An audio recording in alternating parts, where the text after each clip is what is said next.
there anything that you were aware of during his lifetime that he either came to reconsider or recant or admit some uncertainty about even?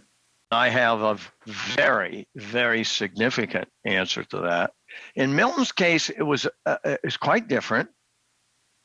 And it related to Hong Kong and China, in that Milton, and from the very beginning, the mantra that I picked up from Milton instantly was economic, personal, political freedom are a package. You cannot separate them.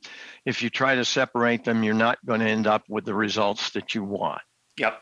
So his prediction that when China liberalized in the economic area, he was, of course, convinced that that would lead to a liberalization in both personal and political freedom.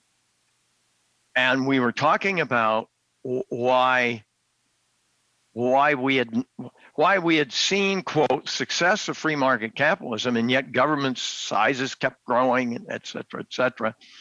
But in the context of that, he said, well, in the case of China and Hong Kong, he said, I did not realize, and I had to come to it, that without rule of law, it would not happen. That rule of law has to be the fourth ingredient. Economic, personal, political freedom can only, you will only end up with all of them if you have rule of law. One law applies to everybody. And of course, that's not what the case is with Beijing and China. And now they're taking over Hong Kong.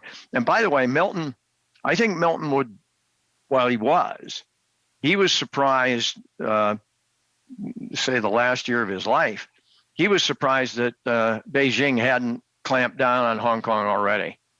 Yeah. Yeah, it's taken longer than I thought, too.